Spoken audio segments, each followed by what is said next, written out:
Good morning, dear students.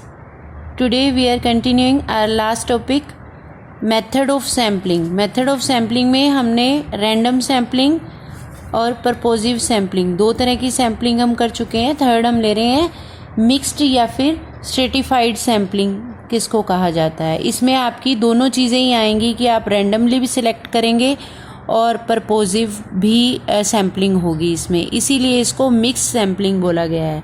This method of sampling is generally adopted when population consist of different group with different characteristics. Means इसमें example के through आपको ज़्यादा clear होगा कि जैसे एक क्लास में 50 स्टूडेंट्स हैं तो 50 स्टूडेंट्स में से 30 स्टूडेंट्स के पास मैथ्स है एंड 20 स्टूडेंट्स के पास अगर साइंस है, तो उसमें से अगर हमने कोई कंक्लूज़न निकालना है, कोई डाटा कलेक्ट करना है, तो 50 की रेशो के अकॉर्डिंग 30 और 20 का रेशो है. अगर हमें इसमें से 5 स्टूडेंट्स चूज़ करने हैं तो 3 और 2 का रेशो हम लेंगे कि 30 में से हम 3 स्टूडेंट्स ले लेंगे एंड 20 में से 2 स्टूडेंट्स लेंगे.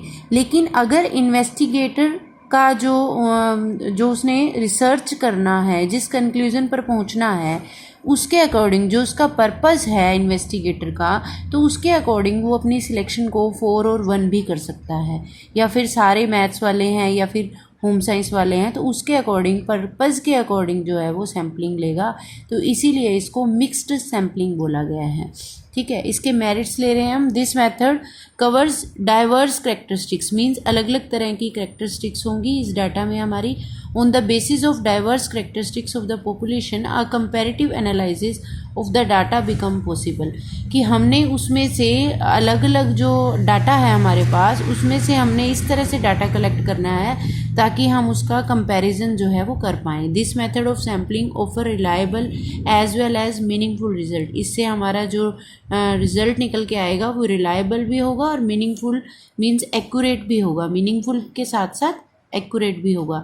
डीमेरिट्स क्या है इसकी? This method is suitable only when there is a complete knowledge about the diverse characteristics.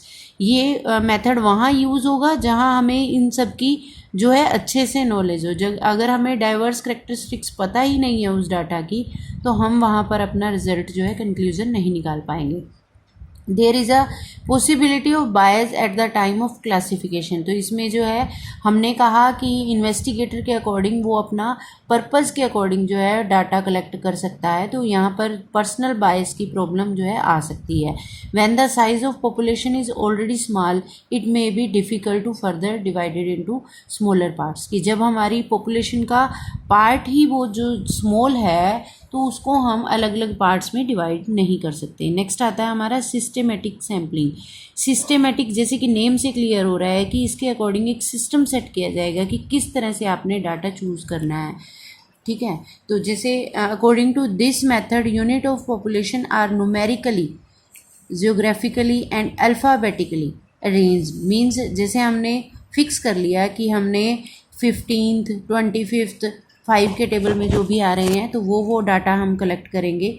तो जैसे 10 20 30th 40th, तो इस तरह से हम एक सिस्टम बना लेते हैं न्यूमेरिकल.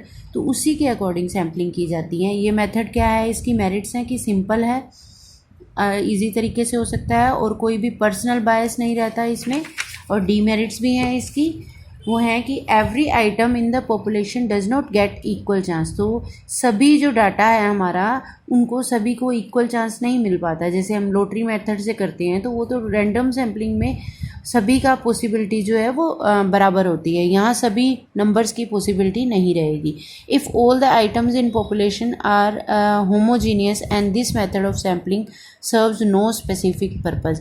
इसके अकॉर्डिंग कि अगर हमने जो सैम्पलिंग ली है, अगर वो सारी सैम्पलिंग एक जैसी हैं, उनकी करेक्टरिस्टिक्स एक जैसी हैं, तो हम जो है एक स्पेसिफिक रिज़ल्ट पर नहीं पहुंच सकते. स्पेसिफिक जो पर्पस था हमारा, वो रिज़ल्ट हम नहीं निकाल सकते. तो आज हम ये 2 ही सैम्पलिंग के मेथड ले रहे हैं. इन 4 मेथड में अब तक जो आपको करवाए गए हैं, कोई भी आपकी क्वेरीज हैं तो आप ले सकते हैं. Thank you, have a nice day.